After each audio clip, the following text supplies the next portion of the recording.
What's up, Ross Rebellion? It's Ross the Boss Campbell here, and today I'm going to be ranking who, in my personal opinion, is every NFL team's greatest quarterback of all time, and I'm going to go by the accomplishments for what they did with that individual team. So yeah, if you agree or disagree, feel free to let me know in the comments. And this is all just subjective at the end of the day, so try not to take it too seriously. We're just having fun out here. So without further ado, let's get into the video. Arizona Cardinals, Jim Hart, four-time Pro Bowler, former second-team All-Pro, by far the franchise's leader in all the major passing categories, and took his usually miserable franchise to the playoffs twice, and spent 18 years with them, and he played for them back when they played in St. Louis, so he is a legend in Missouri sports lore. Atlanta Falcons, Matt Ryan. Matty Ice was a four-time Pro Bowler, 2008 Offensive Rookie of the Year, 2016 MVP, played with them for 14 years, and took the Falcons to a Super Bowl, and would have won if not for his defense letting him down. As a Brady hater, I'm still pissed about that. Baltimore Ravens, Lamar Action Jackson. Two-time MVP, three-time first-team All-Pro, four-time Pro Bowler, and the greatest mobile QB of all time, and a future Hall of Famer. Buffalo Bills, Jim Kelly. Now, while I think Josh Allen might surpass him in the future, I think it's still Kelly for now, as he is a five-time Pro Bowler, two-time All-Pro, took the Bills to 4 Super Bowls in a row, even if they lost them all, still in an unmatched feat, and is in the Hall of Fame. Carolina Panthers, Cam Newton. Super Cam was a three-time Pro Bowler, 2011 Offensive Rookie of the Year, 2015 MVP, and led Carolina to the Super Bowl that same year with a dominant 15-1 record, before running into my Denver Broncos in the legendary no-fly zone defense, but hey, no shame into losing to us. Chicago Bears, Sid Luckman, who played way back in the 1940s. So yeah, it was kind of hard to find an image of him in color. But if you never heard of him, he was the last consistently good QB the Bears had. Three-time Pro Bowler, six-time All-Pro, won 4 NFL championships, and is one of the OG Hall of Fame QBs. Cincinnati Bengals, Ken Anderson. Four-time Pro Bowler, two-time All-Pro, 1981 MVP, and took the Bengals to their first Super Bowl that same year. They did come up short against the start of the 49ers 80s dynasty, but that was easily their most successful season up to that point. While I think Joe Burrow might surpass him one day if he stays healthy, big if though, I think he can do it, but for now it's Ken Anderson. Cleveland Browns, Otto Graham. This dude was the Tom Brady of the 1940s and 50s across the AAFC and NFL, as he won 7 championships, 4 in the AAFC and 3 in the NFL, 5-time Pro Bowler, 7-time All-Pro, and is in the Hall of Fame and considered one of the greatest quarterbacks ever, the original 7-ring quarterback. Take that, Brady. Dallas Cowboys, Captain Comeback himself, Roger Staubach, 6-time Pro Bowler, somehow never made an All-Pro team, won the boys their first 2 Super Bowls, including Super Bowl VI MVP, and is a Hall of Famer. My Denver Broncos, John Elway, 9-time Pro Bowler, 3-time All-Pro, 1987 MVP, took us to 5 Super Bowls, and while we did lose the first 3, he won us back-to-back Super Bowls at the end of his career with his famous helicopter dive in Super Bowl 32, won Super Bowl 33 MVP right before he retired, and is a consensus top 10 quarterback of all time. Detroit Lions, Bobby Lane. Now, I know a lot of people might say Matthew Stafford, but the thing of Stafford was that he never even won a playoff game with the Lions. In 3 playoff appearances, he went 0-3 for them. So if he just won 1 playoff game, I'd have been inclined to go with him, but I decided to go with Bobby Lane because he was a 6-time Pro Bowler, 5-time All-Pro, helped command the Lions to a dynasty in the 1950s. That's right, you heard me, the Lions were once a dynasty in the 1950s. Crazy, I know. As they won 3 NFL championships, and he is in the Hall of Fame. Also, Bobby Lane and Matthew Stafford grew up on the same street somewhere in Texas, fun fact. Can't remember what town. I'd have to look that up, but yeah. Green Bay Packers, Aaron Rodgers. Now, this might be the toughest one of them all because Aaron Rodgers and Brett Favre have very similar careers, both won multiple MVPs, both won one Super Bowl with them. Like, you could honestly go either way, but I'm going to give Rodgers a slight nod. He was a 4-time MVP, so one more than Favre. He did win a Super Bowl. And unlike Favre, did win Super Bowl MVP. He was a 10-time Pro Bowler, 5-time All-Pro. And, yeah. One of the greatest regular season quarterbacks of all time. But I do understand if you'll give Favre a nod, though. You can make a legit case either way. Houston Texans, Matt Schaub. Maybe it was Deshaun Watson in a vacuum, but Schaub had more longevity and is the Texans' all-time passing leader. And I don't mind ranking someone ahead of Watson for good reason. But yeah, Matt Schaub, he was a 2-time Pro Bowler, and he took them to their first 2 playoff appearances in franchise history. Indianapolis Colts, the Sheriff, Peyton Manning. Oh wait, that's not the right team he's on. My bad. Let me fix that real quick. Alright, that's better. Sorry guys, my Bronco fandom was kicking in. Anyway, the Sheriff Peyton Manning was an 11-time Pro Bowler. And this is with the Colts, by the way. 8-time All-Pro. 5-time MVP. 4 with the Colts, 1 with the Broncos, which is a record. Super Bowl 41 MVP. And when he later went to the Broncos, he is the reason I became a Broncos fan. Greatest regular season quarterback of all time. You could also make the case for Johnny Unitas, though. I understand that. Jacksonville Jaguars, Mark Brunell, 3-time Pro Bowler, the Jags' all-time passing leader, and took them to 2 AFC Championship games in the 90s, the first being in just their second year as a franchise in 1996.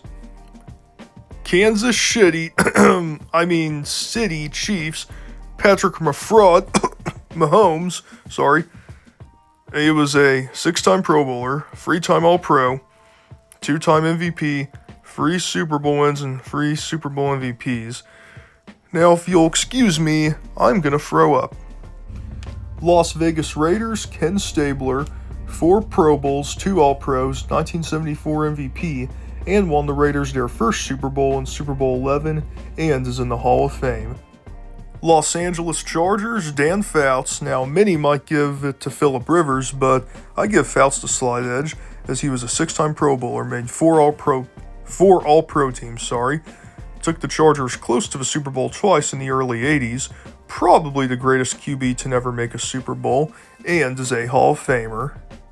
Los Angeles Rams, Kurt Warner, 3-time Pro Bowler, 2-time All-Pro, 2-time MVP, won the Rams Super Bowl 34 5 years after bagging groceries at a Hy-Vee in Iowa, and was Super Bowl 34 MVP, and is enshrined in Canton. All-time great rags to riches story. Miami Dolphins, Dan Marino, 9-time Pro Bowler, 6-time All-Pro, 1984 MVP in just his second year. That same season he took Miami to a Super Bowl before running to the Niners juggernaut, is in the Hall of Fame, and is considered the greatest QB to never win the big one. I mean, heck, this guy's in the GOAT debate, and he's the only QB who can say that who never won a ring. He was ahead of his time. Minnesota Vikings, Fran Tarkenton, 5-time Pro Bowler, 1975 MVP, and took the Vikings to 3 Super Bowls, the original scrambling QB, and is the second greatest QB to not win the big one. New England Patriots, Drew Bledsoe. Nah, I'm trolling. It's unfortunately Tom Brady. Let's just get his resume over with. 14-time Pro Bowler, 5-time All-Pro, 6 Super Bowl rings, 4 Super Bowl MVPs, 3-time MVP. I gotta go cry now. New Orleans Saints, Drew Brees, 12-time Pro Bowler, 5-time All-Pro, won the Saints' only Super Bowl to date in Super Bowl 44, just a few years after Hurricane Katrina, in which he also won Super Bowl MVP, and is a top 10 QB of all time. New York Football Giants, Eli Manning, 4-time Pro Bowler, won 2 Super Bowls, in both of which he was Super Bowl MVP, and best of all, in both those Super Bowl wins, they came against Tom Brady. So Eli Manning is my hero because of that. Well, besides Peyton Manning, the Mannings in general are my hero. New York Jets, Broadway Joe Namath, 5-time Pro Bowler, 4-time All-Pro, 1968 AFL MVP, won Super Bowl III, in which he also won Super Bowl MVP in, with his famous guarantee upsetting the heavily favored Baltimore Colts. Philadelphia Eagles, Donovan McNabb. Now, the Eagles have a weird QB history. I mean, you've had QBs who played with him for a long time but didn't win a ring with him, like Donovan McNabb and Randall Cunningham. Then they've had other QBs who have won championships with them but don't have any longevity, such as Norm Van Brocklin. Back in the days of the NFL Championship, and their Super Bowl winning QBs Nick Foles and Jalen Hurts. It could be Jalen Hurts eventually, but for now I'm going to go with McNabb. He was a 6-time Pro Bowler and took the Eagles to Super Bowl 39, which they were close to winning, but unfortunately ran to Brady and the Patriots dynasty. Pittsburgh Steelers, Terry Bradshaw, the OG TB12. Take that, Brady. Now, you could argue Ben Roethlisberger. I think Bradshaw was just a bit better. He was a 3-time Pro Bowler, 1978 MVP, the QB of the Steelers' legendary 70s dynasty, and was Super Bowl MVP in 2 of their 4 championships that decade. I mean, a lot of my fellow Gen Zers seem to disrespect Terry Bradshaw and will bring up his mediocre completion percentage, how he completed about half his career passes ball. Maybe true, like, league wasn't as passer-friendly as it is now, and when Big Ben played. And, like, Terry Bradshaw, he was just a great playoff quarterback. Like, he was a winner and is in the Hall of Fame for a reason. So show Terry Bradshaw some love. Come on now. San Francisco 49ers, Joe Cool, Joe Montana. Now, they've also produced one of the other greatest quarterbacks of all time in Steve Young, but Joe Montana was simply better. 7-time Pro Bowler, 5-time All-Pro, 2-time MVP, the QB of the Niners' 80s dynasty where he won 4 rings and was Super Bowl MVP in 3 of them. He would always play great in the Super Bowl, undefeated with a 4-0 record, and is widely considered a top 3 QB of all time. Seattle Seahawks, Russell Wilson. Let's forget what he did on the Broncos, but he was great on the Seahawks. 9-time Pro Bowler, 2019 second-team All-Pro. Didn't get an MVP vote, and he's kind of famous for not getting MVP votes because Lamar Jackson was just the unanimous MVP that year. He won Super Bowl 48, Seattle's first QB to win them a Super Bowl. And it was against the Broncos. He just had to play his best when it was against us rather than with us. God damn it. Tampa Bay Buccaneers, famous Jameis Winston. Nah, I'm kidding again. It's Tom Brady. With Tampa, he was a Pro Bowler and second-team All-Pro in 2021. Won the Bucs Super Bowl 55 and Super Bowl MVP, and destroyed the obnoxious Chiefs dynasty. So hey, that's honestly my favorite of his Super Bowl wins. Like, if he could take the Chiefs down, like, I'll take it. Tennessee Titans / Houston Oilers, Warren Moon, 6-time Pro Bowler, 1990 Offensive Player of the Year, broke barriers as he was the first superstar African-American QB and is the greatest to never make it past the second round and is a Hall of Famer. Washington Commanders, formerly the Redskins, Sleenan Sammy Baugh, 6-time Pro Bowler, 7-time All-Pro, 2-time NFL champ, slowly revolutionized the QB position as we know it today because this dude played back from the late 30s to early 50s, but he was ahead of his time and is a Hall of Famer. Thanks for watching if you've made it this far. Now, I mean, hey, if even you just watched 10 seconds of it, I appreciate you still click on it. Like, any support I can get, I truly appreciate. So yeah, I love you, Ross Rebellion, and I'll see you in the next one. Peace.